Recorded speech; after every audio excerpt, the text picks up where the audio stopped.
Sigawan! Siyempre, palakpakan po natin si Joanna Payusan. Joanna! Joanna! Joanna!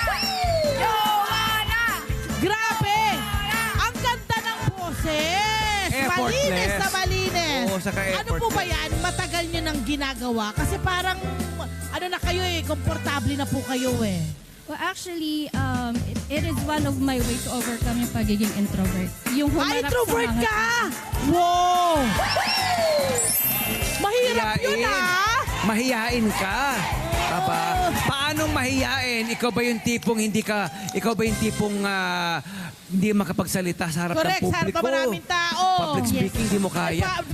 Paano yun? Magpe-perform ka sa harap ng maraming tao. Pero paano ka nakakakuha ng nakakahugot ng lakas sa loob? Kasi lumalabas yung confidence mo kapag kumakanta ka. Yes.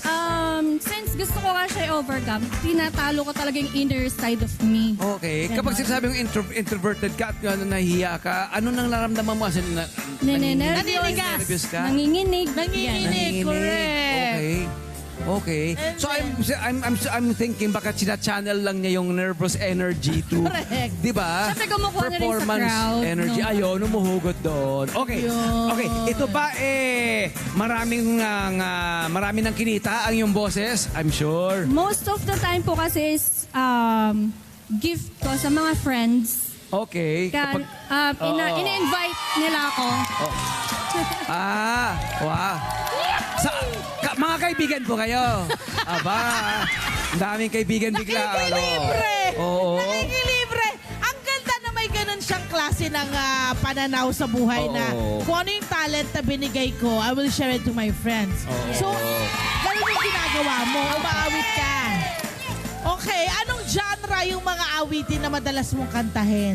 Pinalaki kasi ako ng nanay kong ang kinakanta ko is mga Whitney, Whitney Houston. Mariah, Celine Wow, ang Dion, mga taas! ganon. Ang taas ng boses nito ni ate! Ano ang pinakamataas na rehistro ng boses mo?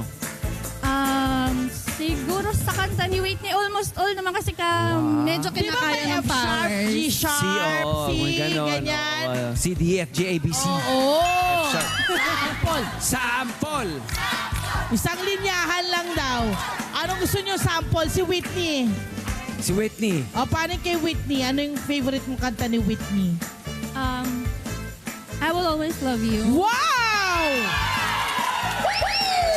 Okay. Sige. Hindi. Yung sample, mamaya, kapag Yung sample, mami! Yung sample, mami, mamaya, kapag commercial break. Oo. Kasi kapag ngayon, baka hindi tayo umere. Hindi na ipaalam yung kanta, pero kakantahan tayo ni Paano kami? Joanna mamaya. Kailangan masigil kami. Petra, madalas ba itong mga pag-awit mo? Saan ang mga event, mga ganyan? Paano? Birthdays, anniversaries. Lagi kang may ganyan. Opo. Pero mga friends, nire-recommend din ako ng mga friends ko sa mga friends nila. Tapos, ngayon daw, tinatry na rin yung hosting. Oh, very Singer good. na nag-host Oo pa naman, siya. kasi Ibang talaga level din magkatuwang. yun. Oh, at magkatuwang naman din, di ba? Correct. Pwede naman. Pero okay. syempre, friend, pag introvert ka ha, Oo. matindi yun. So, paano ginagawa mo namang parang challenge sa'yo? Super challenging siya, pero since kumukuha din ako dun sa crowd, at saka pag gusto mo kasi yung ginagawa mo, talagang Yun motivated. na. Okay, maraming salamat, Joanna Payusan, for bookings. Aba, alam na kung saan ka ba nahanapin. hanap for bookings? Pwede naman pumunta sa admin ng office ng subdivision. Agad. Talaga? Sa admin ka ng subdivision? Hindi naman, pero I can, pwede ko iwan yung contact number, information. Hi! Sa mga naman, dyan na profile, mga Kanet 25. This is Love and New Verbo. For more love, Tunipet, and everything updates, just click the subscribe button and follow us on our Net25 social media pages at Net25 TV and Net25 Entertainment Facebook. See ya. I love ya.